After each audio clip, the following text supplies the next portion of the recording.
Bienvenue dans notre émission La vérité de l'Évangile avec Andrew Wommack. Nous célébrons plus de 50 ans à partager la grâce et l'amour inconditionnel de Dieu. Et maintenant, place à Andrew pour un enseignement sur la parole de Dieu qui transforme les vies. À propos de la grâce, la puissance de l'Évangile. Bienvenue dans notre émission La vérité de l'Évangile. Aujourd'hui, je vais continuer à enseigner au travers du livre Romains. C'est le dernier jour de ma 4e semaine à enseigner sur le même thème. Et nous sommes arrivés à Romains chapitre 7 et vraiment, nous avons étudié des choses extraordinaires. C'est vraiment l'un de mes sujets préférés sur lequel enseigner, parce que ces vérités m'ont donné une révélation sur la grâce de Dieu et sur le vrai Évangile. Et comme Paul le dit dans Romains 1,16, l'Évangile, la nouvelle presque trop bonne pour être vraie, que Dieu nous aime par grâce et non à cause de nos performances, et la puissance de Dieu. C'est ce qui libère la puissance de Dieu dans votre vie. Si vous ne parvenez pas à voir la puissance de Dieu se manifester dans votre vie, vous avez besoin d'une révélation de l'Évangile. Vous avez besoin de vous procurer cet enseignement sur le livre Romains. J'ai un livre sur le sujet, j'ai un commentaire biblique relié, j'ai des CD, des DVD et un guide d'études et nous en reparlerons à la fin de notre émission. Nous sommes maintenant arrivés à Romains chapitre 7 et si vous avez manqué une partie de cette série, vous pouvez vous la procurer sur notre site internet awmi.net où vous pouvez l'obtenir gratuitement en allant dans nos archives et télécharger le contenu des CD en accès libre. Et il s'agit de l'enseignement en MP3. Mais il vous faut vous procurer ces messages car ils changeront votre vie. Je le crois vraiment. Ça a changé ma vie. Si ça vous touche, même 2 fois moins que ça a touché ma vie, je vous garantis que vous serez à jamais changé. Romains chapitre 7, et laissez-moi vous remettre un peu dans le contexte. Dans Romains 6, il a commencé par dire « Devrions-nous simplement aller vivre dans le péché ?» Parce que tout est donné par grâce, et il dit « Dieu nous en garde ». Et il donne 2 raisons. La première raison est que votre nature a changé. Vous n'êtes plus un pécheur. Avant de rencontrer Jésus et de naître de nouveau, vous avez péché parce que c'était dans votre nature de pécher. Mais une fois que vous êtes né de nouveau, votre nature a été changée. Et si vous connaissiez la vérité, si vous cessiez de vous identifier à cette vieille nature pécheresse, et si vous saviez qui vous étiez en Christ, vous vivriez libre du péché parce que votre nature a été changée. C'est donc de cela qu'il parlait. Et maintenant, il illustre cela en utilisant un exemple sur le mariage dans Romains chapitre 7. Il dit « Ignorez-vous, frères et sœurs, je parle ici à des gens qui connaissent la loi, que la loi n'exerce son pouvoir sur l'homme qu'aussi longtemps qu'il vit. Ainsi, une femme, c'est là qu'il fait une comparaison avec le mariage, ainsi une femme mariée est liée par la loi à son mari, tant qu'il est vivant. Mais si son mari meurt, elle est dégagée de la loi qui l'a liée à lui. Si donc elle devient la femme d'un autre homme, du vivant de son mari, elle sera considérée comme adultère. Mais si son mari meurt, elle est libérée de cette loi, de sorte qu'elle n'est pas adultère en devenant la femme d'un autre. C'est très simple. Il est dit que si vous êtes marié, vous êtes lié par la loi. Et bien sûr, c'était à une époque où les femmes, vous savez, étaient vraiment dominées par leur mari. Leur mari gouvernait tout et était responsable et en charge de tout. Jésus est arrivé et a changé beaucoup de choses. Jésus est la meilleure chose qui soit arrivée aux femmes. C'était la liberté des femmes, amen. Il y a 2000 ans. Mais quand cela a été écrit, les hommes dominaient et la femme n'avait pas le droit d'en épouser un autre si elle était liée à ce mari. Mais si le mari mourait, alors elle était totalement libre de se remarier. Et il utilise cela comme une comparaison avec nous, pour dire qu'avant notre nouvelle naissance, nous étions liés à la loi. Notre nature pécheresse était sous la domination et le contrôle de la loi. Dieu a donné la loi à l'homme pécheur afin de restreindre et de retenir cette nature pécheresse. La peur du châtiment empêchait l'homme de commettre autant de péchés. Mais une fois que vous venez à Jésus, votre vieil homme disparaît. Et vous êtes maintenant libre de la loi et vous n'êtes pas lié par la loi. Vous n'êtes plus sous son jugement et sa punition. C'est l'idée qu'il veut mettre en avant. C'est tellement puissant. Vous savez, si vous pouviez imaginer qu'une femme, d'une façon ou d'une autre, parvenait à se remarier tout en étant toujours mariée à son mari précédent, Pouvez-vous imaginer la culpabilité, la condamnation? La loi, le gouvernement pourrait porter des accusations contre elle et ce genre de choses. Mais si le mari est mort, c'est une toute autre histoire. De même, notre nature pécheresse n'est plus, notre vieil homme est mort. Il n'est plus là, et nous sommes maintenant libérés afin de pouvoir être mariés à Christ. Il poursuit en disant au verset 4, « De même, mes frères et sœurs, vous aussi vous avez été mis à mort par rapport à la loi, à travers le corps de Christ, pour appartenir à un autre, à celui qui est ressuscité, afin que nous portions des fruits pour Dieu. » Donc, si nous avions une vieille nature et également cette nouvelle nature, si nous étions mariés à Jésus et à cette nature pécheresse en même temps, ce serait de la polygamie, c'est mal. Et c'est de cela dont il est question. C'est juste une autre preuve que votre vieille nature pécheresse a disparu. La seule raison pour laquelle les chrétiens continuent de commettre le péché n'est pas parce que leur nature les pousse à le faire, mais parce qu'ils n'ont pas renouvelé leurs pensées. Ils ne se sont pas donnés à la parole de Dieu et n'ont pas changé leur façon de penser, car il est comme les pensées de son âme, Proverbe 23, 7. Et ainsi, au moment où votre intelligence est renouvelée, vous n'avez plus à vivre dans le péché face auquel vous vous débattez. Vous ne devez plus être liés par ces choses. Au verset 5, il est dit, « En effet, lorsque nous étions livrés à notre nature propre, les passions pécheresses éveillées par la loi agissaient dans nos membres, de sorte que nous portions des fruits pour la mort. » Je l'ai déjà mentionné, mais ça vaut le coup d'être répété. Je sais que tout le monde ne regarde pas cette émission tous les jours, mais j'ai déjà dit que la loi n'a pas été donnée pour nous libérer du péché, mais qu'elle a été pour permettre au péché de nous dominer et de nous condamner au point de nous faire perdre espoir de parvenir un jour à nous sauver nous-mêmes. Ainsi, la loi n'a pas été donnée pour nous libérer, elle a été donnée pour nous lier. Et j'ai déjà utilisé des écritures, 1 Corinthiens 15, 56, où il est dit que ce qui donne sa puissance au péché, c'est la loi. 2 Corinthiens 3, 7, la loi était un ministère de la mort. 2 Corinthiens 3, 9 dit que la loi était un ministère de la condamnation. Et sous la nouvelle alliance, Romains 8, 1 nous dit qu'il n'y a maintenant aucune condamnation pour ceux qui sont en Jésus-Christ.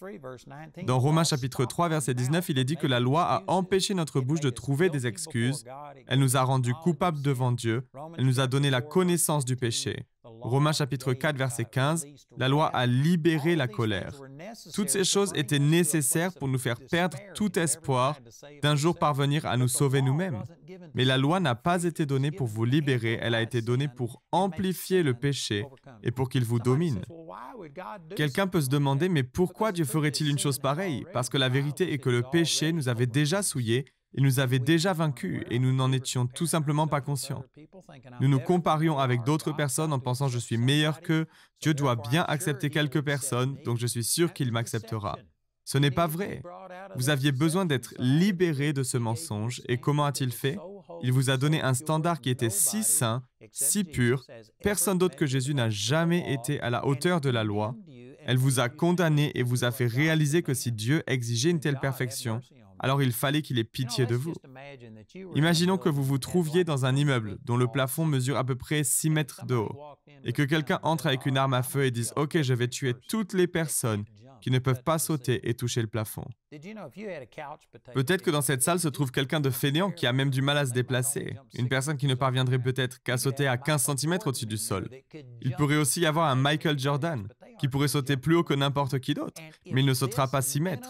Et si l'exigence minimale est de 6 mètres, tout le monde allait se faire tuer. Et dans un sens, voilà pourquoi la loi a été donnée. Il y avait des gens qui se pensaient meilleurs, qui s'élevaient plus haut et qui s'approchaient plus près de Dieu que d'autres. Et à cause de cela, ils pensaient se trouver dans une bonne situation. Mais peu importe que vous ne puissiez sauter que de 15 cm au-dessus du sol ou que vous puissiez sauter 3 mètres, personne ne peut atteindre ces 6 mètres et si c'était le minimum requis, alors tout le monde devait mourir. Fondamentalement, voici ce que la loi disait. Voici la norme de Dieu et c'est la perfection. Et personne n'a jamais été vraiment parfait. Donc le but était d'empêcher quiconque de se comparer à d'autres et de dire « je suis meilleur, donc Dieu doit m'accepter ». Non, c'était pour vous condamner à un tel point que vous vous rendiez à l'évidence et disiez « Oh mon Dieu, aie pitié de moi qui suis pécheur ». Vous savez, j'ai entendu l'histoire d'un homme qui est allé au paradis et un ange l'a rencontré à la porte et lui a dit, « Vous savez, vous devez réussir ce test avant de pouvoir entrer. » Et le gars dit, « Pas de problème, j'ai été saint, j'ai vécu pour Dieu toute ma vie. » Et l'ange a rajouté, « Il te faut réussir à avoir 20 sur 20. » Et l'homme a dit, « Pas de problème. » Donc la toute première question était, « Êtes-vous allé à l'église ?» Et l'homme a pu montrer son badge de fidélité. Il allait tout le temps à l'église et il n'avait jamais raté un culte pendant plus de 20 ans. L'ange dit, « Bien, ça vaut un demi-point. » Et l'homme était surpris. Un demi-point. La question suivante était, « Avez-vous donné votre dîme ?» « Oh oui, j'ai donné. » Eh bien, c'est un demi-point. La question suivante était, « Avez-vous été fidèle à votre conjoint ?» « Oh oui, j'aime ma femme, je ne l'ai jamais trompée. » Et l'ange dit, « Ça vaut un point. » Quoi qu'il en soit, après une dizaine de questions, il n'avait que 5 points. Et tout d'un coup, il s'exclama, « Si c'est comme ça que vous me notez, alors Dieu ait pitié de moi. » Et tout d'un coup, l'ange dit, « Entrez. » Amen. C'est ce que nous essayons de faire. Que vous demandiez la grâce et non que vous essayiez d'entrer sur la base de vos propres performances. Vous voyez, c'est le but de la loi. La loi a été donnée pour que vous arrêtiez de placer votre confiance en vous-même. Donc, à nouveau dans Romains, chapitre 7, verset 5, en effet, lorsque nous étions livrés à notre nature propre, les passions pécheresses éveillées par la loi, ce passage dit que la loi a renforcé le péché. 1 Corinthiens 15, 56. Elle a éveillé le péché, elle a donné l'occasion de pécher. Saviez-vous que la loi active le péché? Honnêtement, je n'ai pas une bonne façon de le décrire, mais je l'ai déjà vu. Chacun d'entre nous en a fait l'expérience. Je me souviens quand j'étais enfant, on faisait des paris avec nos amis. T'es pas capable de faire ça, t'es une mauviette, tu ne peux pas y arriver. Et au moment où on commence à mettre l'autre au défi et à dire tu ne peux pas faire ça, quelque chose surgit dans l'autre. Et il dit, quoi que tu en dises, je vais le faire. Et je crois que c'est parce que Dieu ne nous a pas créés pour vivre sous des règles et des règlements. Il nous a créés pour la liberté. Et toutes ces règles et restrictions, la loi était une réaction, une conséquence du péché. Mais il y a quelque chose à l'intérieur des gens qui ne veut tout simplement pas être forcé à faire quoi que ce soit. Et si vous dites à une personne, tu ne pourras jamais faire ceci, alors immédiatement cette personne commence à vouloir le faire. Cela éveille le péché et le désir d'enfreindre ces lois. Il y a longtemps, j'enseignais sur ce sujet et un pasteur qui m'écoutait recevait cette révélation. Et il a dit qu'il le voyait très souvent. Et il a voulu tester cette vérité. Alors il s'est dirigé vers la porte arrière de sa maison où son fils était avec un groupe d'amis du voisinage qui jouaient ensemble depuis environ 1 heure et tout allait très bien. Mais il les a appelés et leur a dit « Ok, vous vous amusez bien, mais quoi que vous fassiez, ne crachez surtout pas sur cette fleur. » Puis il a fermé la porte et retourné dans son bureau et a regardé par la fenêtre. Et il disait que ses enfants avaient joué pendant 1 heure et que personne n'avait ne serait-ce que remarqué cette fleur. Mais dès qu'il a dit « ne crachez surtout pas sur cette fleur », il a constaté que la moitié des enfants sont immédiatement allés cracher sur la fleur et que l'autre moitié s'est tenue là en salivant et en désirant enfreindre la règle. Ils ne l'avaient même pas remarqué jusqu'à ce que la loi intervienne en disant « tu ne le feras pas ». Et tout à coup, quelque chose en eux a dit « peu importe, je le ferai ». Et le Seigneur savait que ces règles et restrictions sont contraires à la façon dont il nous a créés. Il savait comment nous réagirions.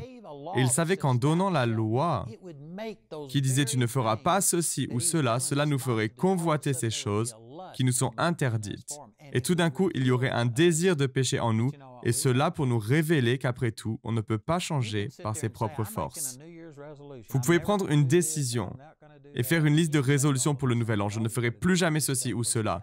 Et vous pouvez dire toutes ces choses, mais tout ce que vous avez à faire, c'est dire à quelqu'un « cela t'est strictement interdit » et tout à coup, il commence à vouloir faire ce que vous lui avez dit de ne pas faire, et c'était le but de la loi.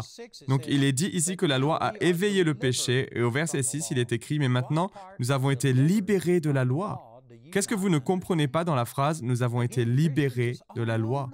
Encore une fois, les chrétiens diront « Oh non, non, non, nous devons vivre selon la loi. » Vous savez, je prends de l'avance, mais je sais qu'il y a des gens qui y pensent déjà.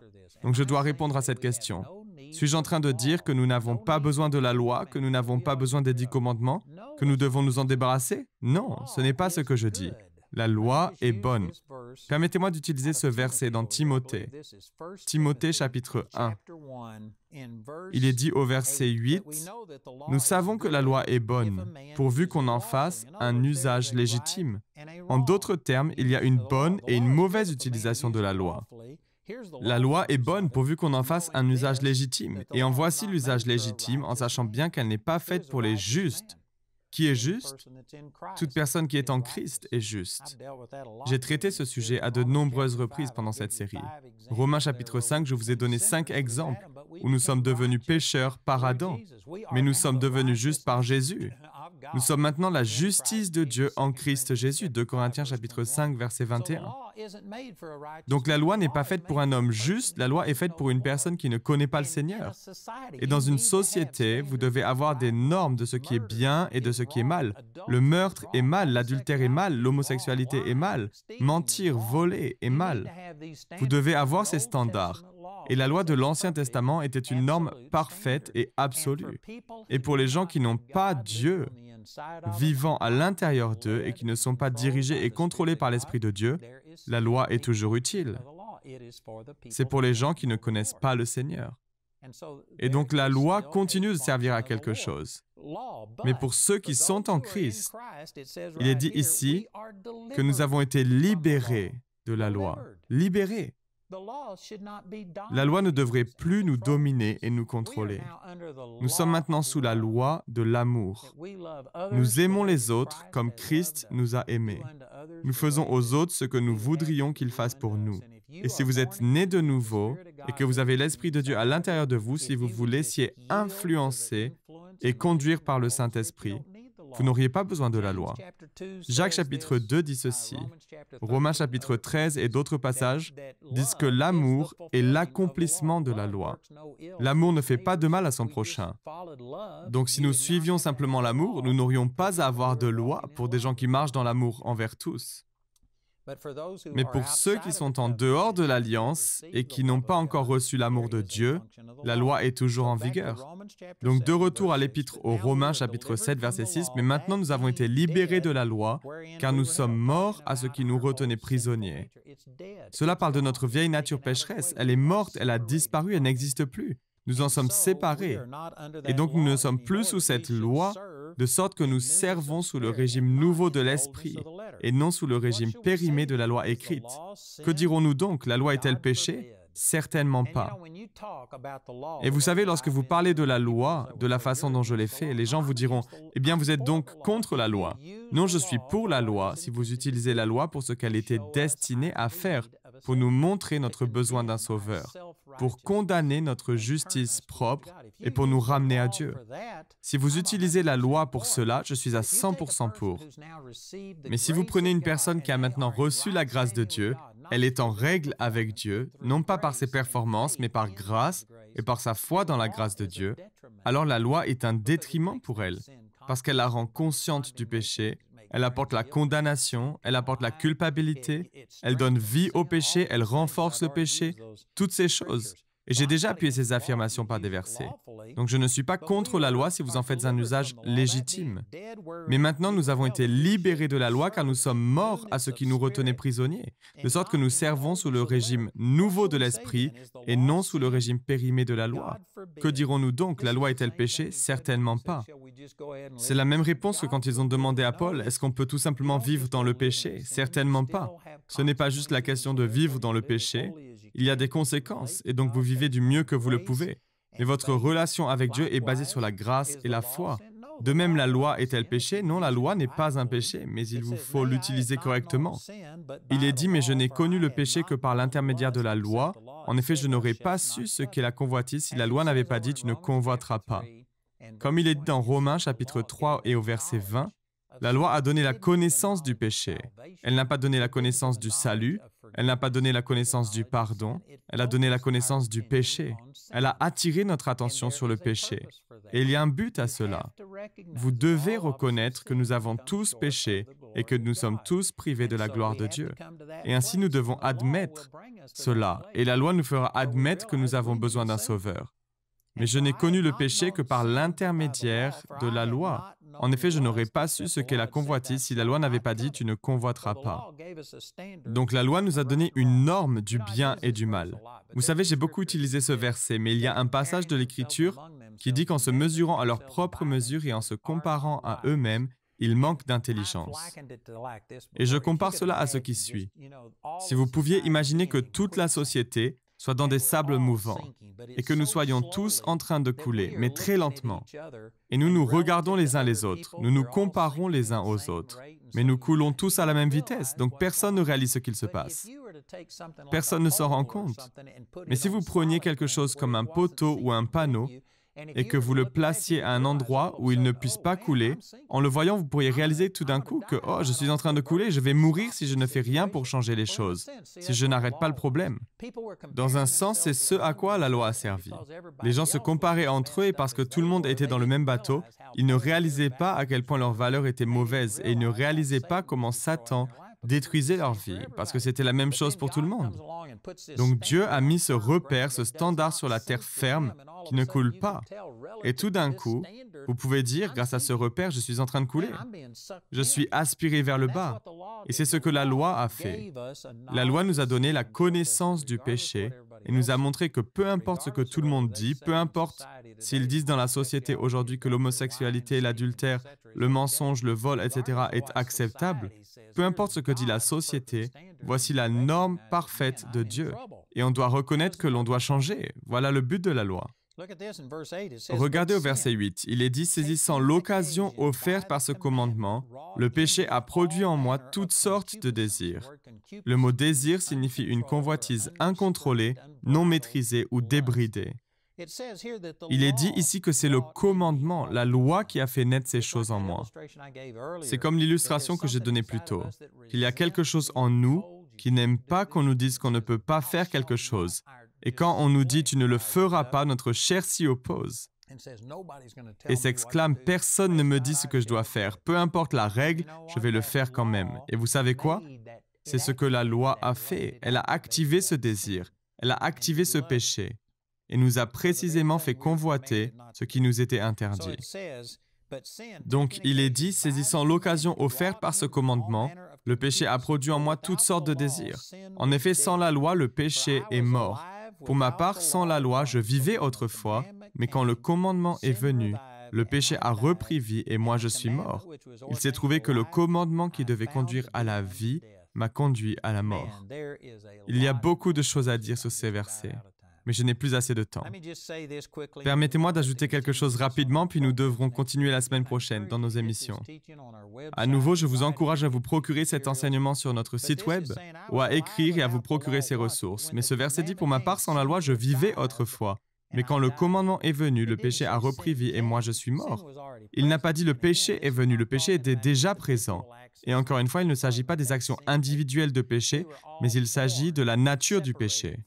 Nous sommes tous nés séparés de Dieu, nous sommes tous nés avec une nature pécheresse, mais elle ne nous est pas imputée quand nous sommes un petit enfant. Nous devons atteindre ce que beaucoup de gens appellent l'âge de responsabilité, c'est-à-dire l'âge où nous violons intentionnellement, sciemment, non seulement les restrictions de maman et papa ou celles de l'enseignant, mais où nous péchons contre Dieu. Nous le savons. Et quand cela arrive, nous franchissons cette ligne et à partir de ce moment, le péché renaît.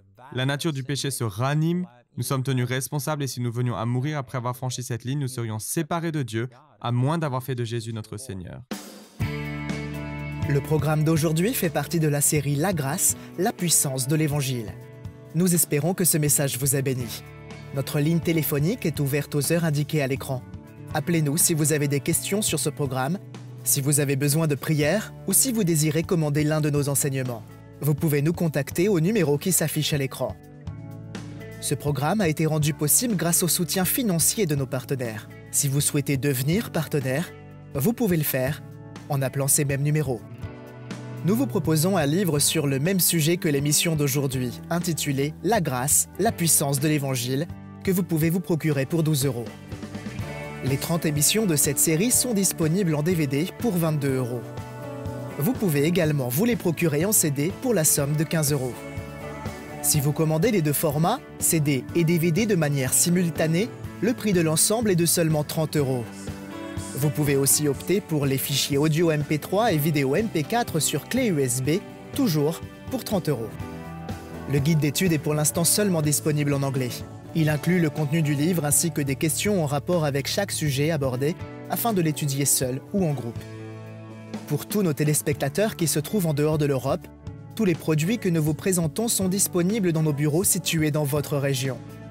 Vous pouvez les contacter grâce aux coordonnées qui s'affichent sur votre écran afin d'en connaître le prix dans votre monnaie locale. Andrew a à cœur que chacun puisse écouter ou regarder ce programme à sa convenance et puisse le partager avec d'autres. Si vous ne pouvez pas vous permettre d'acheter les CD ou DVD, nous vous enverrons un lien afin de télécharger gratuitement l'enseignement de cette semaine en version audio MP3. Notez que vous ne pouvez profiter de cette offre qu'en appelant notre ligne téléphonique.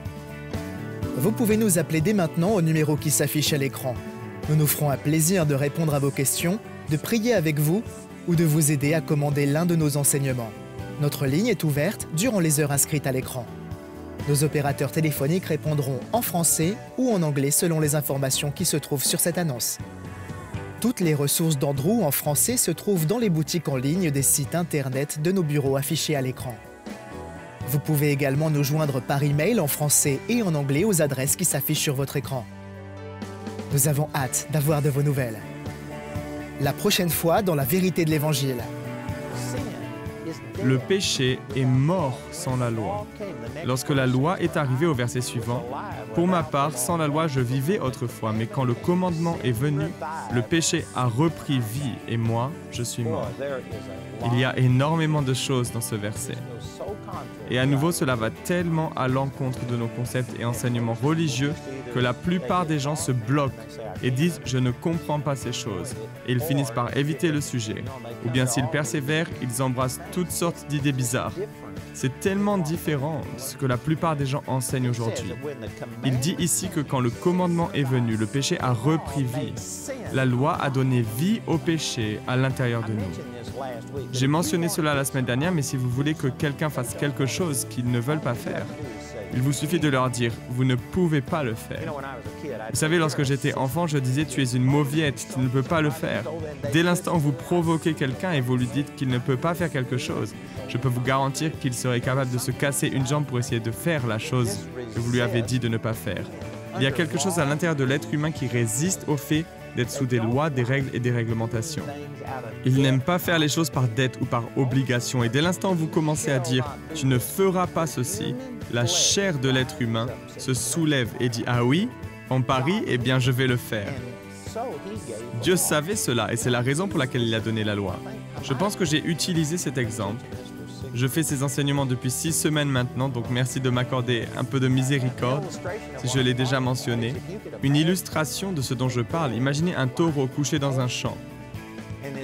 Et ce taureau se sent condamné. Et il se dit, je suis méchant, j'attaque tous ceux qui traversent ce champ, je pense qu'il faut que je change. Donc à partir de maintenant, je ne serai plus un taureau, je serai un mouton. Et donc ce taureau est couché dans son champ, il rumine et il se dit « je ne vais plus être méchant, je ne vais plus charger les gens, je suis un mouton ».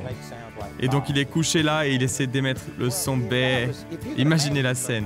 Le simple fait de penser que vous avez changé, que vous étiez un taureau et que maintenant vous êtes devenu un mouton, ne veut pas dire que vous avez réellement changé.